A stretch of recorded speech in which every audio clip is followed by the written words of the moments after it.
শুভ সকাল টিনা। শুভ সকাল আজমির। শুভ সকাল দর্শক, নিশ্চয়ই প্রতিদিনের মতো করে আজকেও ভালো আছেন, আমরাও ভালো আছি এবং আপনাদেরকে আরেকটু ভালো রাখার জন্য আমাদের প্রতিদিনের প্রয়াস সকালবেলার আয়োজন সকালে বাংলাদেশে আমরা সাইন ইন করলাম। পুরো অনুষ্ঠান জুড়ে আপনাদের সাথে থাকবো আমি আজমির হাসান কনক এবং আমি টিনা নন্দীও থাকবো। আর পুরো অনুষ্ঠান জুড়ে যেহেতু আমরাও থাকবো, নিশ্চয়ই আপনারাও এতক্ষণে বসে গেছেন আমাদের সাথে, কারণ আমরা কিন্তু এখানে আপনাদের সকাল একটু গুছিয়ে দিতেই বসে থাকি। তাই জন্য আপনাদের উপস্থিতি আমাদের সাথে থাকাটাও খুবই প্রত্যাশা আমাদের। ঠিক তাই। এবং আজকে সকালবেলাটাও আপনার কেমন কাটছে আমাদের যথেষ্ট আগ্রহ আছে সেদিকে। আমরা জানতে চাই যে কেমন কাটছে আপনার সকালবেলা, কেমন লাগছে সকালের বাংলাদেশ। এই অনুষ্ঠান চলাকালীন সময় যে কোনো সময় আপনি কিন্তু সেটা জানাতে লগ ইন করতে পারেন ফেসবুকে, facebook.com/সকালের বাংলাদেশ। এবং প্রতিদিন আমাদের যে আয়োজনগুলো থাকছে, আজকেও সেই আয়োজনগুলোই আছে, একটু যোজন বিয়োজন সামান্য থাকতে পারে। এবং দর্শক, একটা কথা বলতে চাই যে যারা এখনই বাসা থেকে বের হবেন, প্রচণ্ড কুয়াশা দেখে আসলাম, প্রচণ্ড। যারা ব্যক্তিগত ট্রান্সপোর্ট নিয়ে বের হচ্ছেন, নিজে ড্রাইভ করলে বা ড্রাইভারকে দিয়ে ড্রাইভ করানো কোনো চিন্তা থাকলে অবশ্যই বাড়তি সতর্ক আপনাকে হতেই হবে, কারণ প্রচণ্ড পরিমাণ কুয়াশা, 20 ফিট সামনে কি আছে দেখা যাচ্ছে না। দয়া করে সাবধানে থাকবেন, ফগ লাইট হেডলাইট জ্বালিয়ে আপনারা পথ চলবেন। সুরক্ষা কামনা করছি আপনাদের। টিনা, আমরা প্রতিদিনের যে আয়োজনগুলোর প্রথম যেটা আমরা করি সেটা শুরু করছি। দর্শক, প্রতিদিন আমরা যে আয়োজনগুলো আপনাদের জন্য রাখি তার প্রথম আয়োজনটা হচ্ছে সারা বাংলাদেশে কোথায় কি হচ্ছে জানিয়ে দিচ্ছি আজকে।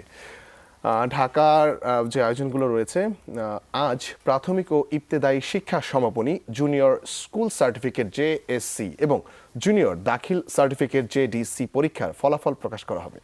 আজ বেলা 11:30টায় এবং 12টায় পৃথক সংবাদ সম্মেলনের মাধ্যমে আনুষ্ঠানিকভাবে ফল প্রকাশ করা হবে। যারা পরীক্ষার্থী ছিঁড়ে অল দ্য বেস্ট, এবং খুব একটা টেনশন করো না, কারণ টেনশন করে খুব একটা কিছু কাজ হয় না। হোপফুলি সবকিছু ভালোই হবে। ঢাকার আরেকটা আয়োজনের কথা জানাচ্ছি। বাংলাদেশ শিল্প সাহিত্য ও সাংস্কৃতিক পরিষদ মরমী শিল্পী আব্বাস উদ্দিন আহমেদের 55তম মৃত্যুবার্ষিকী উপলক্ষে আজ সকাল 11টায় শাহবাগস্থ পাবলিক লাইব্রেরির VIP সেমিনার হলে আলোচনা সভার আয়োজন করেছে। ঢাকার আরেকটি আয়োজন, আজ বিকেল 3টায় জাতীয় প্রেস ক্লাবে আয়োজন করা হয়েছে শিশু জিহাদের করুণ মৃত্যুতে শোক এবং উদ্ধারকারী তরুণদের সম্মাননা সভা।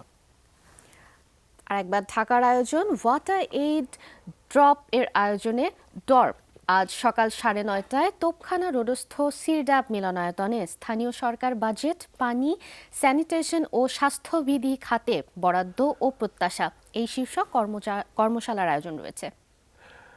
ঢাকার আরেকটি আয়োজনের খবর জানাতে চাই। গভর্নেন্স অ্যাডভোকেসি ফোরাম আজ সকাল 10:30টায় জাতীয় প্রেস ক্লাবে উপজেলা ও ইউনিয়ন পরিষদে হস্তান্তরিত এবং হস্তান্তরযোগ্য বিষয়াবলী কার্যকারীকরণ গবেষণার আলোকে পর্যালোচনা শীর্ষক মতবিনিময় সভার আয়োজন করেছে।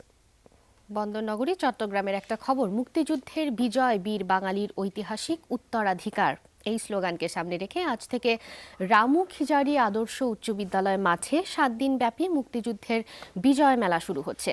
প্রায় 30টি সাংস্কৃতিক সংগঠন ও শিক্ষা প্রতিষ্ঠান দলীয় পরিবেশনা নিয়ে এই মেলায় অংশ নিচ্ছেন। ঢাকা, কুষ্টিয়া, চট্টগ্রামের বরেণ্য শিল্পীরা অনুষ্ঠানে গান করবেন। চট্টগ্রামের আয়োজনের খবর জানিয়ে দিচ্ছি। জেলা শিল্পকলা একাডেমির মিলনায়তনে আজ সন্ধ্যে 6টায় অনুষ্ঠিত হবে উচ্চারক আবৃত্তি কুঞ্জের 2টি শ্রুতি প্রযোজনা। এছাড়া ফিলিস্তিনে প্রায় শতাব্দীকাল ধরে ইসরায়েলি আগ্রাসনের প্রতিবাদে চেতনাশ্রয়ী শ্রুতি প্রযোজনা মন ও মানচিত্রের বিভাজন মঞ্চায়িত হবে। বিভাগীয় শহর সিলেটের একটা খবর, ভাস্কর জালাল উদ্দিনের একক ভাস্কর্য প্রদর্শনীর শেষ দিন আজ। এই প্রদর্শনী বেলা 12টা থেকে রাত 8টা পর্যন্ত চলবে। যেখানে হবে সেটি হচ্ছে নগরীর পুলিশ লাইন স্কুল অ্যান্ড কলেজের সৈয়দ মুস্তফা আলী অডিটোরিয়ামে। এবারে বিয়ানীবাজারের একটি সংবাদ। বিয়ানীবাজারে সিলেটে বিয়ানীবাজারে জনকল্যাণ সমিতির দ্বিবার্ষিক সভা নগরীর গার্ডেন ইন হোটেলের সম্মেলন কক্ষে সন্ধে 6:30টায় অনুষ্ঠিত হবে। আশা করছি সেখানেও আপনি পৌঁছে যাবেন যদি আশেপাশে থাকেন, ফ্রি থাকেন। টিনা, আজকেও জানিয়ে দিলাম প্রতিদিনের মতো করে। আমরা দর্শক আরও জানতে চাই, আপনাদের এলাকার পর্যন্ত আমরা পৌঁছাতে চাই। যে যে আয়োজনগুলো রয়েছে একদিন আগে অ্যাটলিস্ট যদি আমাদেরকে ফেসবুকের মাধ্যমে জানান, তাহলে আমরা দেশবাসীর সাথে সেই সংবাদটি, সেই আয়োজনটি শেয়ার করতে পারি। আর এই মুহূর্তে আমাদের চলে যেতে হচ্ছে আমাদের দ্বিতীয় আয়োজনে, সেটি হচ্ছে গিয়ে সংবাদপত্রের শিরোনামগুলো আপনাদেরকে জানিয়ে দেওয়া। হাতে তুলে নিচ্ছি পত্রিকা। আচ্ছা, দৈনিক প্রথম আলো যেটাকে প্রধান শিরোনাম করেছে, নামেই বহিষ্কার, ক্লাস করেন, পরীক্ষাও দেন। ঢাকা বিশ্ববিদ্যালয়ে ১.৫ বছরে ৫১ জন বহিষ্কার, ৪০ জনই ছাত্রলীগের। এটাকে প্রধান শিরোনাম করেছে দৈনিক প্রথম আলো। এছাড়া রয়েছে, ট্রেনকে ধাক্কা দিল কভার্ড ভ্যান, নিহত ৬। সেটার একটা সচিত্র প্রতিবেদন রয়েছে। ইটের আঘাতে শিক্ষিকা নিহত। বিক্ষুব্ধ ঘটনা ছাড়া হরতাল ঢিলেঢালা। এবং মানবতা বিরোধী অপরাধের বিচার ইস্যুতে আজহারুলের বিরুদ্ধে মামলার রায় আজ। রাজনীতির কারণে সেবা পাচ্ছে না চট্টগ্রামবাসী। টিনা, শেষ? আচ্ছা, শেষ। যুগান্তরের দু একটা শিরোনাম। শুরুতেই কমলাপুরে ট্রেন কাভার্ড ভ্যান সংঘর্ষে যে নিহত ৬ জন, সেটাই শিরোনাম করেছে। ৩ সদস্যের তদন্ত কমিটি গঠন করা হয়েছে, সেটাও জানাচ্ছে যুগান্তর। আর শিরোনামে আছে, এ মৃত্যুর দায় কার? দুর্ঘটনার দায় চাপানো নিয়ে চলছে পাল্টাপাল্টি অভিযোগ। খোলা ছিল রেলগেট, আর ওরা আর ফিরবে না, এরকম ভাবেও একটা শিরোনাম রয়েছে যুগান্তরে। এরপরে যেটা পড়ছে সেটা হচ্ছে, জেএসসি এবং জেডিসি প্রাথমিক ও ইবতেদায়ী পরীক্ষার ফল আজ। আর এরপরে, হরতালে বিক্ষিপ্ত সংঘর্ষ, নিহত ১, সারা দেশে আটক ৩৫৯। রাজপথে নেই বিএনপি নেতারা, এরকম একটা শিরোনাম এসছে যুগান্তরে। আর এরপরে শেষ পাতায় চলে যাই, শেষ পাতা থেকে একটা পড়তে চাই। যেটা পড়ছি সেটা হচ্ছে, রাজনৈতিক অঙ্গনে আসছে নতুন চমক। সোহরাওয়ার্দীতে জাতীয় পার্টির মিলিয়ন ম্যান শো ১ জানুয়ারি, এটা জানাচ্ছে যুগান্তর। আচ্ছা, দৈনিক সমকালের প্রধান উল্লেখযোগ্য শিরোনামগুলো জানিয়ে দিচ্ছি। রাজধানীতে ট্রেন কভার্ড ভ্যান সংঘর্ষে নিহত ৬, প্রধান শিরোনাম এটি দৈনিক সমকালের। এবং ছবিটি দেখে ভয়ঙ্কর অবস্থা যারা দেখতে পাচ্ছেন। কাভার্ড ভ্যানটা একদমই ভেঙে গেছে এবং ট্রেনেরও কিন্তু খুব ক্ষতি হয়েছে এবং ৬ জন মানুষ মারা গেছে। হরতাল ডেকে এবারও মাঠে নেই বিএনপি, এটাও একটা শিরোনাম। এছাড়া যুদ্ধ অপরাধ ট্রাইব্যুনাল, আজহারের রায় আজ। সহিংসতার শিকার, এরকম একটা সংবাদ ছেপেছে যেখানে দুটি সংবাদ রয়েছে। পিকেটারদের ইটে প্রাণ গেল শিক্ষিকার, মৃত্যুর সঙ্গে লড়ছেন জাবি মানে ছাত্র অয়ন। এবং প্রতারক চক্রের প্রযুক্তির ফাঁদ, ভারতের ভিসা পেতে সমস্যা হচ্ছে। এটা নিয়ে অনেকদিন ধরে অনেকে আলোচনা করছে, ফেসবুকে ঝড় উঠেছিল। টিনা, জানিয়ে দিলাম। ব্যাস, আচ্ছা, দৈনিক ইত্তেফাক থেকে দু একটা শিরোনাম। শুরুতেই কমলাপুরের এই অ্যাক্সিডেন্টের খবর। কমলাপুরে কাভার্ড ভ্যানে ট্রেনের ধাক্কা, নিহত ৬। আর জেএসসি ও প্রাথমিক সমাপনী পরীক্ষার ফল আজ, এটাও জানাচ্ছে। পিকেটারের ঢিলে শিক্ষিকা নিহত, এটাও শিরোনাম। আর আবারও উত্তপ্ত আসাম, সেনা জঙ্গি গোলাগুলি, নিহত ৩, ২টি জঙ্গি ক্যাম্প ধ্বংস, এটাও জানাচ্ছে ইত্তেফাক। আর শেষ পাতায়, জন্মশতবর্ষে শিল্পাচার্য জয়নুল স্মরণ। আর এরপরে, এয়ার এশিয়ার নিখোঁজ বিমান সাগরের তলে, বিস্ময়বোধক চিহ্ন দিয়ে একটা শিরোনাম। ব্যাস। আচ্ছা, দৈনিক জনকণ্ঠের শিরোনামগুলো জানিয়ে দিচ্ছি। হরতাল ফ্লপ, নোয়াখালীতে পিকেটারদের হামলায় স্কুল শিক্ষিকা নিহত। বোমাবাজি, গাড়ি ভাঙচুর করে আতঙ্ক সৃষ্টির চেষ্টা সত্ত্বেও সারা দেশে যান চলাচল সহ সবকিছু ছিল স্বাভাবিক, এটাকে প্রধান শিরোনাম করেছে দৈনিক জনকণ্ঠ। এছাড়া রয়েছে, কমলাপুরে ট্রেনে কভার্ড ভ্যানের ধাক্কা, নারী সহ হত ৬।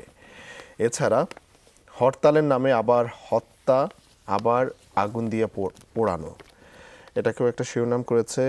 এছাড়া, অভ্যন্তরীণ রাজনীতিতে হস্তক্ষেপ করবে না চীন। উল্লেখযোগ্য শিরোনামগুলো জানিয়ে দিলাম। আচ্ছা, সর্বশেষ যেটা থেকে দু একটা শিরোনাম পড়ছে সেটা হচ্ছে দ্য ডেইলি স্টার। শুরুতেই কাভার্ড ভ্যান ট্রেন অ্যাক্সিডেন্টের খবর বলছে, 6 killed as lorry collides with train। আর এরপরে হরতাল প্রসঙ্গে বলছে, hartal violence takes school teachers life.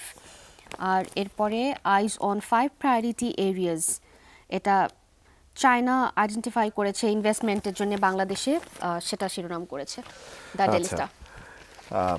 মোটামুটি কমন ইস্যুতেই সবগুলো পত্রিকা, মানে একটা দুর্ঘটনা ঘটেছে গতকালকে, নিহত ৬ জন, সেটা একটা শিরোনাম হয়ে উঠে এসছে। হরতাল প্রসঙ্গ, সেটাই মোটামুটি ভাবে এগুলোই ছিল শিরোনামে। আর এই মুহূর্তে একটা বিরতি নিচ্ছি, যখন ফিরছি অতিথিদের সাথে নিয়ে ফিরছি, আপনারাও সাথেই থাকুন।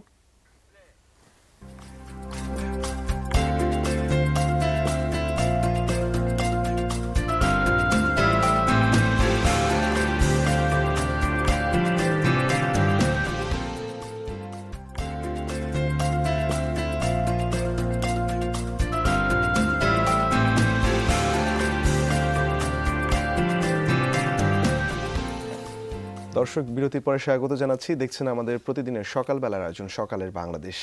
আর আজকে আমাদের সাথে অতিথিরাও রয়েছেন। অতিথিদের সাথে পরিচিত হওয়ার আগে একটু জানাতে চাই যে আজকে কিন্তু আমাদের মানে অনেক বছর আগ থেকে এই দিনটাতে আমরা বুকে একটা ক্ষত অনুভব করি। এই দিনটা আসলে সেই ক্ষতটা আরও বেশি আমাদেরকে বেদনা দেয়।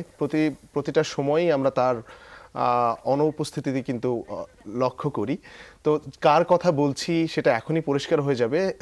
চলুন আমরা একটা প্যাকেজ দেখে নিই, তাহলে আপনি বুঝতে পারবেন। গাড়িয়াল ভাই কত রব আমি পথের দিকে তায়ারে ঢুকি গাড়িয়াল ভাই কত রব আমি পথের দিকে তায়ারে যেদিন গাড়িয়াল উদান নারীর মন রুইরা রয় রে। দেখে ফেললাম আমরা যারা আমাদের অ্যাটলিস্ট লোকজ গানের সাথে লোকজ সংস্কৃতির সাথে যারা পরিচিত তারা চিনে গেছেন আমরা কার কথা বলছি, কার কথা বলছিল আজমির এতক্ষণ ধরে। ভাওয়াইয়া গান যিনি টিকিয়ে রেখেছেন, ভাওয়াইয়া সম্রাট যাকে বলা হয় আব্বাস উদ্দিন, ওনার ৫৫তম মৃত্যুবার্ষিকী আজ। আর ওনার মৃত্যুবার্ষিকী নিয়ে ঠিক নয়, ওনাকে নিয়ে, ভাওয়াইয়া নিয়ে, বাংলার লোকগান নিয়েই কথা বলতে আমরা আমাদের স্টুডিওতে আজ দুজনকে পেয়েছি। আজমির একটু আলাপটা করিয়ে দাও। আমাদের সাথে স্টুডিওতে এসে উপস্থিত হয়েছেন AKM মুস্তাফিজুর রহমান, প্রতিষ্ঠাতা ও নির্বাহী পরিচালক ভাওয়াইয়া অঙ্গন, এবং তার ঠিক পাশেই যিনি রয়েছেন তিনি হচ্ছেন সালমা মুস্তাফিজ, ভাওয়াইয়া শিল্পী। আপনাদেরকে স্বাগত জানাচ্ছি আমাদের অনুষ্ঠানে এবং শুভ সকাল। শুভ সকাল। নিশ্চয়ই ভালো আছেন আপনারা? অনেক ভালো আছি। আচ্ছা, আজকে যেহেতু একটা চমৎকার দিন, এই মানে ওনাকে মনে করার মতো একটা দিন, এই দিনে আমরা ওনাকে নিয়ে অনেক আয়োজন করি।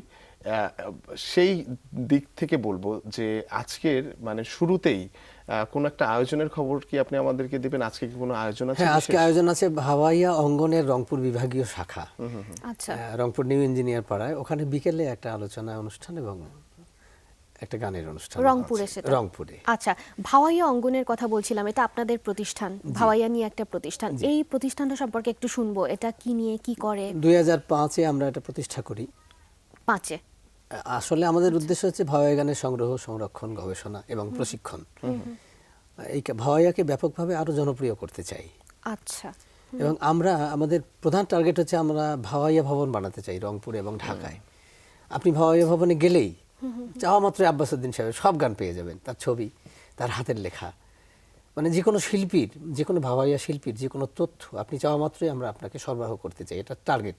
আচ্ছা, এই টার্গেট নিয়েই এগোচ্ছি। আমরা এগিয়েছি অনেক দূর। রংপুরের একটা জমি আমরা 94 থেকে ব্যবহার করছিলাম। জমিটা ভাওয়াইয়া অঙ্গনের নামে লিজ হয়েছে।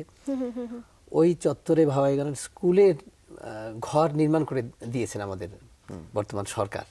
আচ্ছা, আবু আলম শহীদ খানের তত্ত্বাবধানে এই জায়গাটা লিজ হয়েছে এবং সেখানে 5 লাখ টাকায় গৃহ নির্মিত হয়েছে। সেখানে ভাওয়াইয়া গানের ক্লাস চলছে। এবং বড় সুখবর হলো, গত বছর আমরা ভাওয়াইয়া উৎসবে ঢাকায় কোনো একজন অতিথির কাছ থেকে 50,000 টাকা অনুদান পেয়েছিলাম। ওই টাকাকে সম্বল করে আমরা রংপুরের ওই চত্বরে আব্বাস উদ্দিন মঞ্চ বানাচ্ছি। আচ্ছা, আমাদেরকে জনতা ব্যাংক 2 লাখ টাকা দিয়েছেন, সংস্কৃতি বিষয়ক মন্ত্রণালয় 50,000 টাকা দিয়েছেন, আমরা আব্বাসী ভাই মুস্তাফা জামান আব্বাসী উনি 1 লাখ টাকা দিয়েছেন। আমরা কাজটা করছি। বাহ।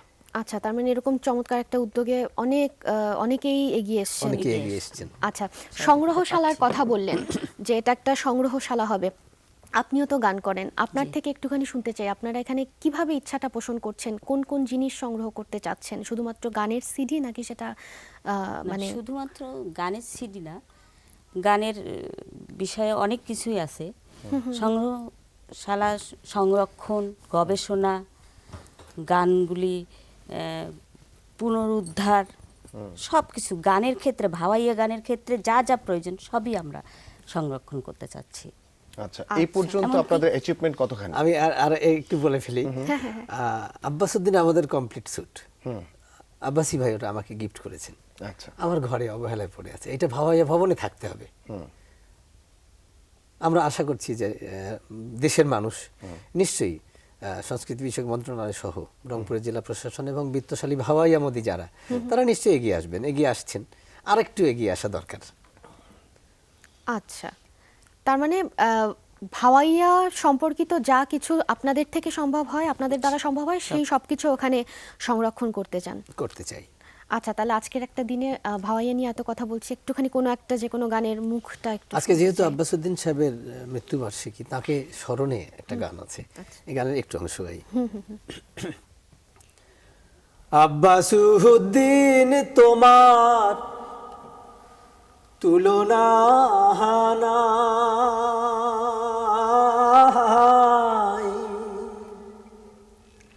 তোমার সুরে সুর মিলিয়া আমরা ভাওয়াইয়া গান গাই। এই যে তোমার সুরে সুর মিলিয়া আমরা ভাওয়াইয়া গান গাই। বাহ বাহ। আচ্ছা, এই গানটা নিশ্চয়ই আব্বাসউদ্দিন লেখেননি? এটা আমার লেখা। আচ্ছা, আচ্ছা, খুবই আপনারই লেখা চমৎকার। ছিল। মানে ওটাই আমি ভাবছিলাম ওনাকে যে এটা, নিবেদিত আর কি। হ্যাঁ এটা তো অনেক পরে সৃষ্টি হয়েছে গানটা। একটু আগে আপনি বলছিলেন যে এটা সংরক্ষণ, পুনরুদ্ধার, অনেক কিছু নিয়ে আপনারা মানে কাজ করছেন, কাজ করতে হবে। আসলে আপনাদের কতটুকু আপনারা সফলতা পেয়েছেন? অর্থাৎ আপনাদের সংগ্রহে এখন আব্বাসউদ্দিনের কতগুলো গান রয়েছে, বা আপনাদের কি- আব্বাসউদ্দিন আমাদের সবগুলো ভাওয়াইয়া গান, সব আছে? একটা দুটো ছাড়া সবগুলোই আমাদের সংগ্রহে আছে।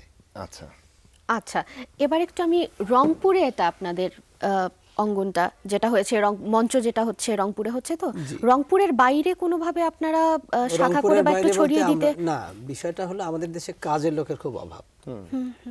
সংগঠন তৈরি হয় কিন্তু কোনো কাজ হয় না। ভাওয়াইয়া নিয়ে আরো সংগঠন আছে, কাজ কম হয়। কাজ করাটা খুবই কঠিন। আচ্ছা, নিবেদিত মানুষ দরকার। সেই নিবেদিত মানুষের যেহেতু খুব অভাব, 92 সালে প্রথম বাংলাদেশের সংগঠনের জন্ম হয়, বাংলাদেশ ভাওয়াইয়া পরিষদ রংপুর, আমার উদ্যোগে প্রথম। এর আগে কোনো ভাওয়াইয়ার কোনো সংগঠন ছিল না, ভাওয়াইয়া গানের কোনো স্কুলও ছিল না। আচ্ছা। বাংলাদেশ ভাওয়াইয়া একাডেমি রংপুর 92 সালে প্রতিষ্ঠা লাভ করে। আমার অনুপস্থিতিতে, আমি বেতারে চাকরি করি, আমি যখন বদলি হয়ে ঢাকায় এলাম, তখন প্রতিষ্ঠানটা বন্ধ হয়ে গেল। বাউন্ডারি ওয়ালের ইট চুরি হলো, ক্লাস বন্ধ হলো, প্রতিদিন গানের আসর বসতো, সেগুলো বন্ধ হয়ে গেল। মানে কাজের লোকের আসলে খুব অভাব। এখন এই অভাবটা, রংপুরের অভাবটা দূর হয়ে যাচ্ছে। ওখানে রণজিৎ বলে একটা ছেলে আছে, আচ্ছা, খুবই জনপ্রিয়, খুব ভালো গান করে, রণজিৎ কুমার রায়। তো এটাকে বাইরে ওকে আমরা কিভাবে- সেক্রেটারি করেছি। রংপুর শাখাটা ভালো চলছে। আচ্ছা ওখানে জলিল সাহেব আছেন আচ্ছা, আমাদের, একটু ছোট্ট করে শুনবো, আর একদমই সময় হ্যাঁ, নেই ওখানকার আমাদের। সভাপতি খন্দকার সাইদুর রহমান, এনারা নিবেদিতভাবে করছেন। কিন্তু বাইরে আমরা রংপুরকে আরেকটু এস্টাবলিশ করার পরে অন্যান্য জায়গায় শাখা বাইরে- করার কথা ভাববো। তবে ঢাকায় একটা ভাওয়াইয়া ভবন বানাতে চাই। আচ্ছা, অসংখ্য ধন্যবাদ আপনাদের দুজনকে, আজকে সকালবেলাটা আমাদের সময় দিলেন, জানালেন। আমরা জানলাম যে ভাওয়াইয়া নিয়েও সংগ্রহের কাজ হচ্ছে, এটা জেনে ভালো লাগলো। আপনারা ভালো থাকবেন, ধন্যবাদ। ভবিষ্যতে হয়তো এই নিয়ে আরো কথা হবে। ধন্যবাদ, ধন্যবাদ যমুনা টেলিভিশনকে, যমুনা টেলিভিশনকে এবং তাদের আপনাদেরকে পিছনে যারা কর্তৃপক্ষকে আছেন এবং সবাইকে। শ্রোতা দর্শকবৃন্দকে আমাদের আচ্ছা, ভালো ভাওয়াইয়া থাকবেন বাংলা থেকে আপনারা। ধন্যবাদ। জি, আপনাদেরকেও ধন্যবাদ অসংখ্য। আর দর্শক, এই মুহূর্তে একটা বিরতি নিয়ে ফেলতে হচ্ছে, যখন ফিরছি নিউজ আপডেট নিয়ে ফিরছি, আপনারা সাথেই থাকুন।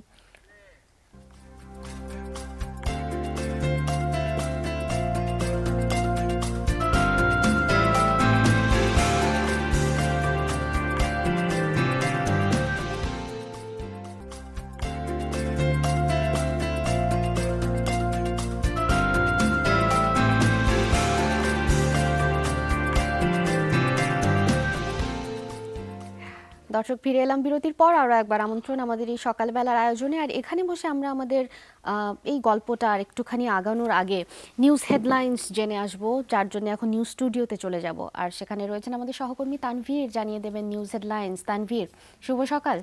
শুভ সকাল টিনা, এবং শুভ সকাল দর্শক আপনাদেরকেও। সেই সাথে আমন্ত্রণ জানাচ্ছি যমুনার আজকের হেডলাইন নিউজে। জামায়াত নেতা এটিএম আজহারের বিরুদ্ধে মানবতা বিরোধী অপরাধ মামলার রায় ঘোষণা হবে আজ সোমবার রাতে। অভিযুক্ত আজহারকে গাজীপুরের কাশিমপুর কারাগার থেকে ঢাকা কেন্দ্রীয় কারাগারে আনা হয়েছে। এর আগে সকালে বিচারপতি এম এনায়েতুর রহিমের নেতৃত্বাধীন আন্তর্জাতিক অপরাধ ট্রাইব্যুনাল 1 এই দিন ঠিক করে দেন। গত বছর 12ই নভেম্বর আজহারের বিচার শুরু করে ট্রাইব্যুনাল। জামায়াতের এই সহকারী সেক্রেটারি জেনারেলের বিরুদ্ধে মুক্তিযুদ্ধকালে রংপুর অঞ্চলে গণহত্যা, অপহরণ, ধর্ষণ সহ কয়েকটি অপরাধের 6টি অভিযোগ রয়েছে।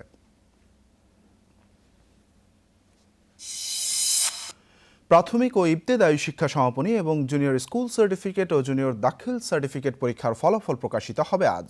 পরীক্ষা চারটিতে অংশ নেয় প্রায় 52 লাখ শিক্ষার্থী। সকালে প্রধানমন্ত্রী শেখ হাসিনার কাছে ফলাফলের অনুলিপি দেওয়ার পর সংবাদ সম্মেলনে আনুষ্ঠানিক ফল প্রকাশ করা হবে। এরপরেই শিক্ষা বোর্ড ও প্রাথমিক শিক্ষা অধিদপ্তরের ওয়েবসাইট এবং মোবাইল থেকে SMS-এও ফলাফল জানা যাবে।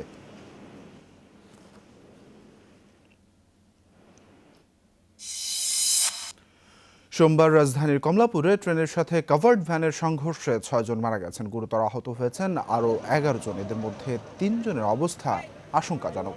আহতদের অনেকেই ট্রেনের যাত্রী বলে জানা গেছে। ঘটনার পরপরই ফায়ার সার্ভিস উদ্ধার কাজে যোগ দেয়। রেলমন্ত্রী মুজিবুল হক ঘটনাস্থল পরিদর্শন করে তদন্ত কমিটি গঠনের ঘোষণা দেন। নির্দেশ দেন 3 দিনের মধ্যে রিপোর্ট দেওয়ার। রাঙামাটির নানিয়ারচরে চলছে 72 ঘন্টার হরতাল। বাঙালিদের ফলের বাগান আর গাছের চারা কেটে দেওয়ার প্রতিবাদে সোমবার এবং এক সংবাদ সম্মেলনে এই কর্মসূচি ঘোষণা করে বাঙালি ভূমি উদ্ধার আন্দোলন পরিষদ নামের একটি সংগঠন। তারা পার্বত্য এলাকা অবৈধ অস্ত্র উদ্ধার ও চাঁদাবাজি সহ বিভিন্ন দাবি তুলে ধরে।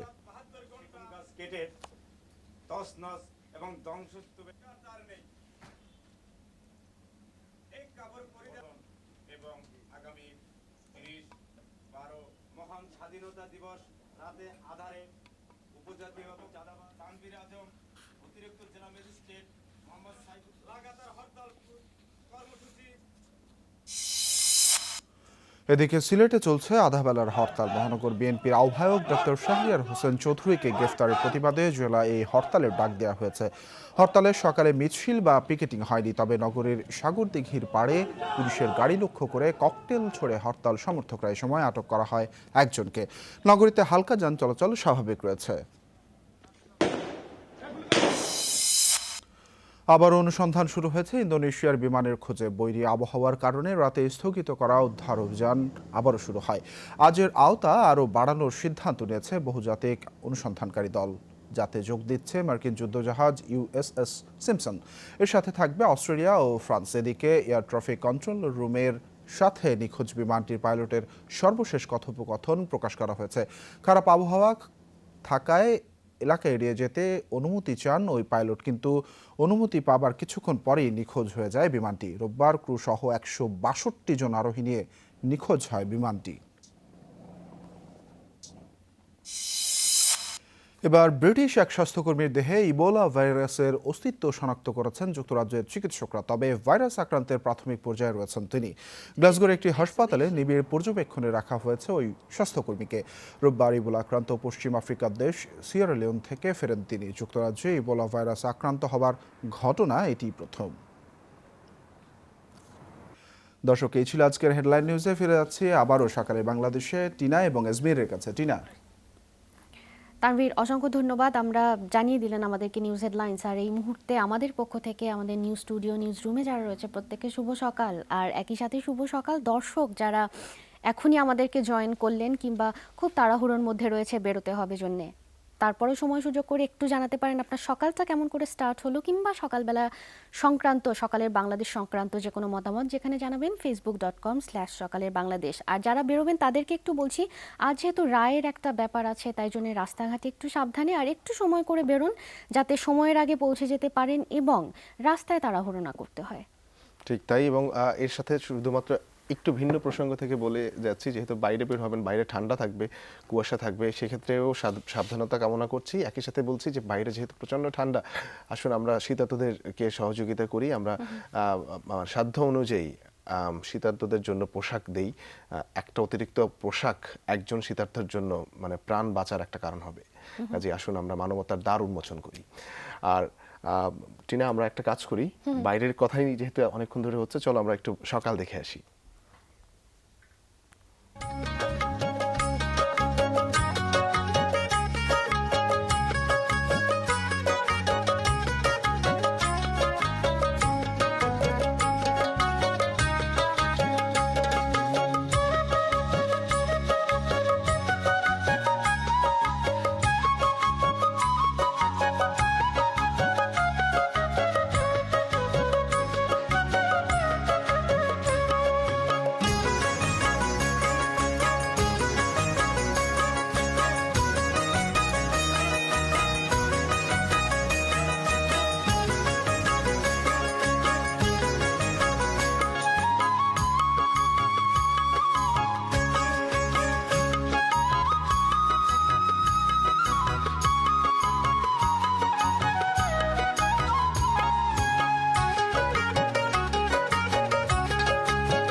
আমরা চমৎকার একটা বাংলাদেশের সকালবেলা দেখলাম এবং এই সকালবেলায় চমৎকার কিছু দৃশ্য দেখলাম, মানে সকালটা কেবল আস্তে আস্তে করে বেলা বাড়ছে বেলা এরকম গড়াচ্ছে একটা সময়। সেরকমই। আর আমি না যে অনেক নৌকা, নদী, পুকুর এগুলো দেখে না আমার সেই ভাটির কথা মনে পড়লো। আর আমরা কিছুক্ষণ আগে আমাদের আব্বাস উদ্দিন আহমেদ সেই ভাটি নিয়েই জীবনযাপন করেছেন, ভাটি এলি গান নিয়ে, ভাওয়াইয়া নিয়ে, লোকজ নিয়ে, মানে পুরো লোকজ সংস্কৃতি নিয়ে যিনি জীবনযাপন করেছেন আমরা স্মরণ করলাম তাকে, আমাদের অতিথিদের সাথেও কথা বলছিলাম। যাই হোক, আরও একবার স্মরণ করছি অমর এই শিল্পীকে।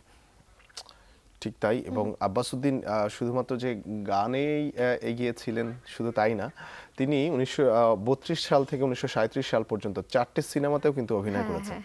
কাজেই মানুষজন কিন্তু, আমরা যারা দর্শক, মানে আমরা তো দেখতে পারিনি, যারা দেখেছেন তারা ওনার অভিনীত সিনেমাও দেখেছেন। যাই হোক দর্শক, আমরা এবারে চলে যাব রাজশাহীতে। রাজশাহীতে চলুন দেখি আমাদের সহকর্মী সোহরাব কি জানায় আমাদেরকে। সকালের বাংলাদেশের সকল দর্শকদের শুভ সকাল। আমরা আজকে এসেছি রাজশাহীর একটি প্রত্যন্ত গ্রামে, আর এই গ্রামের নামটি হলো পানিহার গ্রাম। আপনারা হয়তোবা আমার ঠিক পেছনে দেখতে পাচ্ছেন এখানে একটি লাইব্রেরি, এবং সেই 1945 সালে প্রতিষ্ঠিত একটি লাইব্রেরি। তাহলে একটাবারের জন্য চিন্তা করে দেখুন যে আসলে 1945 সালে সেই প্রতিষ্ঠিত লাইব্রেরি কতটা সমৃদ্ধ, এবং সেই সময় যে এই গ্রাম অঞ্চলের মানুষ যেরকম বইপ্রেমিক ছিল সে সম্পর্কে আসলে কল্পনাতীত। তো আমরা যদি একটু লাইব্রেরির ভেতরটা আমরা যদি একটু ঘুরে দেখি তাহলে হয়তোবা বুঝতে পারবেন এই লাইব্রেরিটি প্রায় অর্ধশত বছর ধরে কিন্তু অনেকটা অবহেলায় পড়ে রয়েছে। এবং আমরা যদি ভেতরের দৃশ্যগুলো একটু দেখাতে চাই, অনেক পুরাতন বই, এবং এখানকার যে পরিদর্শন বইটি রয়েছে, এই পরিদর্শন বইটি আমরা অনেক আগে এসে দেখেছি। পরিদর্শন বইয়ে অনেক জ্ঞানীগুণী মানুষের কিন্তু তারা পরিদর্শন করেছেন, এবং পরিদর্শন করে তারা তাদের অভিব্যক্তি ব্যক্ত করেছেন। আপনারা হয়তোবা দেখতে পাচ্ছেন যে এখন যে স্টিলের আলমারিগুলো দেখা যাচ্ছে, এগুলো বেশ কিছুদিন আগেই নেওয়া, এবং এই যে অগোছালো এবং ভঙ্গুর প্রায় একটি ভবনের মধ্যে এই লাইব্রেরিটি। এবং এই মুহূর্তে আমরা যে ঘরটিতে ঢুকেছি এটি অনেকটা একটা পরিত্যক্ত ঘর। আপনারা হয়তোবা দেখতে পাচ্ছেন সেই পাকিস্তান আমলের অনেক পুরনো জার্নালগুলো, অনেক মোটা জার্নাল, এই জার্নালগুলোতে এখন তার মানে উই পোকা খেয়ে নিয়েছে। এবং অত্যন্ত দুঃখের বিষয়, কেবলমাত্র অবহেলা এবং অযত্নতার কারণেই কিন্তু এই আজকের এই দামি জার্নাল, একই সাথে অনেক দামি নথিপত্র, বই এখন প্রায় নেই। অনেক বই রয়েছে, অনেক দামি বই রয়েছে যেগুলো একেবারে পড়ার যোগ্যই নয়। তো আমরা মূলত এখানে এসে যে বিষয়টি জানতে পেরেছি সেটি হলো যে একটা সময় ছিল, অনেক নামডাক ছিল এই লাইব্রেরির, এবং অনেক গবেষক, উপমহাদেশের নামি দামি বিশ্ববিদ্যালয়ের গবেষকরা এখানে আসতেন, এবং তারা গবেষণার কাজে কিন্তু এখানকার বইগুলো পড়ে এবং ব্যবহার করতেন। এবং এখনও কিন্তু দেশের বিভিন্ন বিশ্ববিদ্যালয় থেকে গবেষকরা কিন্তু আসেন, বিশেষ করে পিএইচডি ডিগ্রি নেওয়ার জন্য, পিএইচডি ডিগ্রি গবেষণার জন্য তারা এখানে আসেন, এবং এসে এখান থেকে যেসব বই তারা পান সেসব গবেষণা করেন। তবে লক্ষণীয় বিষয় হলো যে অনেক মানুষই কিন্তু এখানে আসেন এবং অনেক কিছুই করেন, কিন্তু তারপরেও কিন্তু এখানে কেউ কোনো অনুদান বলুন কিংবা এই লাইব্রেরি সম্পর্কে কোনো যত্নবান মানুষ কিন্তু এখনও কিন্তু এই লাইব্রেরি কেউই পাননি। তবে একটি বিষয়, সেটি হলো যে এখানকার যিনি থাকেন দায়িত্বে, মোহাম্মদ মঞ্জুর হোসেন, তিনি আমাদেরকে যে বিষয়টি জানাচ্ছিলেন সেটি হলো তারা অনেকবার চেষ্টা করেছেন এই লাইব্রেরির সংস্করণের জন্য, একটু উন্নয়নের জন্য তারা কাউকে জানাবেন, কিন্তু তারপরেও কিন্তু বারবার জানিয়েও কোনো লাভ হয়নি। আমি একটু যদি আপনাদেরকে এই মাটির ঘরটিতে নিয়ে যাই, এই মাটির ঘরই মূলত প্রতিষ্ঠাকালীন সময়ে এই মাটির ঘরটি ব্যবহার করা হতো, এবং এই মাটির ঘর থেকেই মূলত যাত্রা শুরু করে এই পানিহার লাইব্রেরি। মাটির ঘরগুলো যদি দেখাই, সেই অর্ধশত বছরের সেই পুরনো মাটির ঘরের মধ্যে বিভিন্ন শেলফ ছিল, কাঠের এবং মাটির বাঁশের নির্মিত শেলফ, এবং সেই শেলফগুলোতে বইগুলো রাখা হতো, এবং যে বইগুলো অযত্ন এবং অবহেলায় এখন সেই বইগুলোর প্রায় অস্তিত্ব হারাতে বসেছে। আপনারা হয়তো বা দেখতে পাচ্ছেন এখানে বেশ কতগুলো বেঞ্চ এবং একই সাথে আমরা টেবিলও লক্ষ্য করছি, যেগুলো এখন অনেকটা পড়ে আছে, যেগুলো কাজের যোগ্য না, হয়তো বা এর কোণে কোথাও সাপ পোকামাকড় বাসাও বেঁধে রয়েছে। তো আমরা এখানে কিন্তু আরেকটি ঘর দেখাতে চাই আপনাদেরকে। এই ঘরটি যদি একটু দেখাই তাহলে বুঝতে পারবেন যে আসলে কত পুরনো এবং কোন সেই 50-এর দশকের যে বইগুলো, সেগুলো দেখলে আপনারা বুঝতে পারবেন সারি সারি এখানে রাখা হয়েছে, কিন্তু এগুলোর কিন্তু যত্নের ঠিক সেরকম কোনো ব্যবস্থা নেই। এই যে বইগুলো আপনারা যেই দেখছেন, এগুলোই মূলত সেই 50-এর দশকের বই, এবং ভাবলে একবারের জন্য ভাবলে অবাক হবেন যে সেই 50 এবং 60-এর দশকে কলকাতা বিশ্ববিদ্যালয় থেকে অনেক নামি দামি গবেষক এখানে এসেছেন। এবং আমরা এসে যে পরিদর্শন বই, সেই পরিদর্শন বই আমরা লক্ষ্য করেছি যে বন্দে আলী মিয়া তিনিও এসেছিলেন, কবি বন্দে আলী মিয়া তিনি এসেছিলেন এবং এসে এই লাইব্রেরিটি পরিদর্শন করেছেন। তো আমরা এ পর্যায়ে একটু একজনের সাথে কথা বলতে চাই। এই লাইব্রেরির যিনি এখন সাধারণ সম্পাদক, তিনি হচ্ছেন মোহাম্মদ মঞ্জুর হোসেন। আমরা একটু তার সাথে কথা বলতে চাই। আচ্ছা, আপনি তো দীর্ঘদিন ধরে এই লাইব্রেরি দেখাশোনা করে আসছেন, তো এই লাইব্রেরির এই অবস্থা কেন, এমন বেহাল দশা কেন? যে ওই সরকারের অনুদান না থাকার কারণে এবং যেটা পায় সেটা একেবারে স্বল্প, যার জন্যে ওই লাইব্রেরিয়ান এবং ঝাড়ুদার বেতন দিতে পারি না। নিজের স্বেচ্ছাশ্রমের ভিত্তিতে আমরা কাজ করি, যার জন্য এটা আর কি। তাছাড়া ওই ঘরের ছাদ না থাকার কারণে বাতাস এবং পানির ঝাপটাই আর কি বই পুস্তক নষ্ট হয়ে গেছে সেটা। তো আপনারা কি কারো কাছে আবেদন করেছেন? আমরা ওই জেলা প্রশাসকের কাছেও আবেদন করেছি, তারপর ক্রীড়া মন্ত্রণালয় থেকে আমরা অনুদান পেতাম। দীর্ঘ 3 বছর থেকে আমরা মোটেই পাই না। হ্যাঁ, কেন পাই না তা জানি না। বিভাগীয় লাইব্রেরিয়ান আসেন, এখানে আসে তথ্য নিয়ে যান, কিন্তু তারপরেই কোনো কিছুই আসে না। ধন্যবাদ, আমরা বুঝতে পেরেছি। আসলে এখানকার যে সমস্যাটি সেটি হলো যে প্রত্যন্ত গ্রামে হওয়ার কারণে কিন্তু এখানে ঠিক দেখাশোনার সেরকম মানুষটি নেই। তো যাই হোক, আমরা প্রত্যাশা করব আমাদের এই অনুষ্ঠানের মাধ্যমে হয়তো বা কোনো সংশ্লিষ্ট ব্যক্তি কিংবা সংশ্লিষ্ট ঊর্ধ্বতন যারা রয়েছেন তারা অবশ্যই এটি দেখে যদি তাদের একটু করুণার দৃষ্টি যদি এই লাইব্রেরির দিকে ফেলেন, তাহলে এই প্রত্যন্ত অঞ্চলেও যে বই জ্ঞানের যে আলো ছড়ানোর কথা ছিল, যেটি এখন ছড়াচ্ছে না, তা হয়তো বা আগামী দিনে ছড়াতে পারে। তো যাই হোক, রাজশাহী থেকে এই ছিল আজকের আয়োজন। আমরা চলে যাচ্ছি স্টুডিওতে। আবারও সবাইকে শুভ সকাল। সৌরভ, আপনাকেও শুভ সকাল। আর একেবারেই তাই, আমরাও আশা করব যে ঊর্ধ্বতনদের দৃষ্টি খুব তাড়াতাড়ি আকর্ষিত হবে এই দিকে, কারণ এরকম একটা লাইব্রেরি যেটা আসলেই দেশের সম্পদ, এটা সংরক্ষিত হোক, এটাই চাইবো। আর দর্শক, আরও একটা বিরতি নিয়ে ফেলছি এবং এই আজকে দিনের আয়োজনের শেষ বিরতি এটা। ওয়েদার আপডেট নিয়ে ফিরছি, সাথেই থাকুন।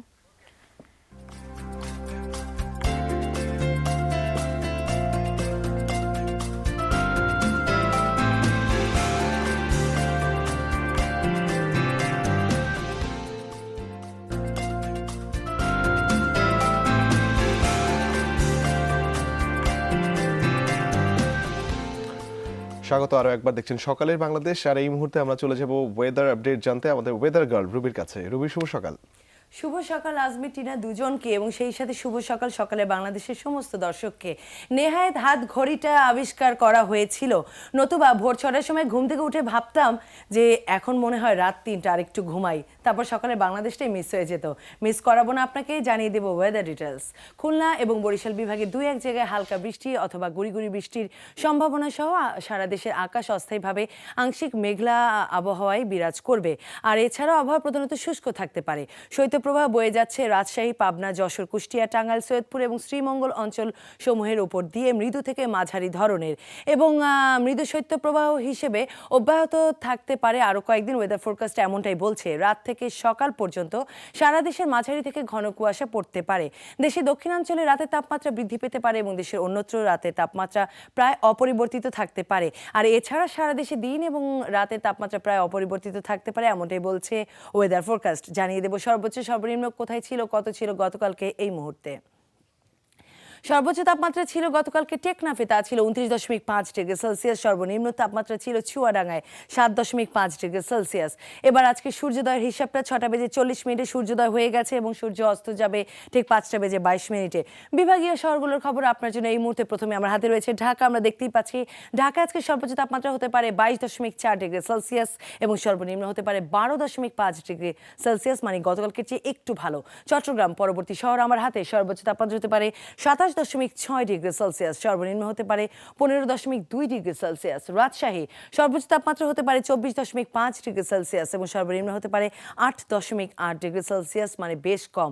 রংপুর সর্বোচ্চ তাপমাত্রা হতে পারে সেখানে 25.8 ডিগ্রি সেলসিয়াস এবং সর্বনিম্ন হতে পারে 11 ডিগ্রি সেলসিয়াস। খুলনা সর্বোচ্চ তাপমাত্রা হতে পারে 24 ডিগ্রি সেলসিয়াস এবং সর্বনিম্ন হতে পারে 11.9 ডিগ্রি সেলসিয়াস। পরবর্তী শহর বরিশাল সর্বোচ্চ তাপমাত্রা হতে পারে 23.6 ডিগ্রি সেলসিয়াস এবং সর্বনিম্ন 11.3 ডিগ্রি সেলসিয়াস। সর্বশেষ আমার হাতে রয়েছে সিলেট, সর্বোচ্চ তাপমাত্রা হতে পারে 26.8 ডিগ্রি সেলসিয়াস এবং সর্বনিম্ন হতে পারে 12.8 ডিগ্রি সেলসিয়াস। এই ছিল আমার হাতে থাকা ওয়েদার ডিটেইলস এবং ফিরে যাচ্ছে আমাদের আজমিরা টিনার কাছে। প্রিয় বন্ধু, সেই সাথে তোমাদের দুজনকে বলে রাখি অবশ্যই গাড়ির হেডলাইট ফগলাইট যেন ঠিক থাকে। তোমাদেরকে অনেক ধন্যবাদ। এই ছিল ওয়েদার ডিটেইলস। রুবি, তোমাকেও অসংখ্য ধন্যবাদ। রুবি, অসংখ্য ধন্যবাদ জানিয়ে দিলে। আর বিভাগীয় শহরগুলোর জন্য বোধহয় একটু সুখবর, কারণ তাপমাত্রা একটু বেড়েছে। অসংখ্য ধন্যবাদ। এই পর্যায়ে আমরা দেখে নেব আজকের ছবিটি, যে ছবিটি আমরা আজকে আপনাদেরকে দেখাবো। সেই ছবিটি পাঠিয়েছে নুরানা জাফরিন, নোয়াখালী থেকে ছবিটি পাঠিয়েছেন।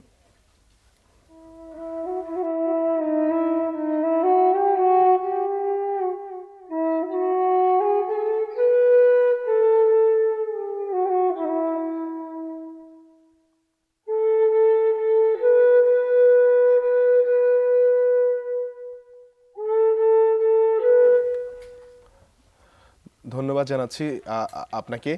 আর যারা যারা আমাদেরকে ছবি পাঠাতে চান facebook.com/সকালের বাংলাদেশ। আমরা আজকে একদমই শেষ পর্যায়ে চলে এসেছি আমাদের অনুষ্ঠানের। আর যারা জন্মদিন লিখে পাঠিয়েছেন নামগুলো ধরে আলাদা করে উল্লেখ করতে পারছি না, কারণ একদমই সময়টা আজকে সাপোর্ট করবে না। তবে আপনাদের প্রত্যেককে শুভ জন্মদিন অনেক ভালো কাটুক। আর আজকের জন্য আজমির টিনা এখান থেকেই বিদায় নিচ্ছে। তবে নতুন একটা সকালে আবারও আপনাদের সাথে বসে যাবে 1 ঘন্টা আড্ডা দিতে। ভালো থাকবেন, সুস্থ থাকবেন, আমাদের সাথে থাকবেন।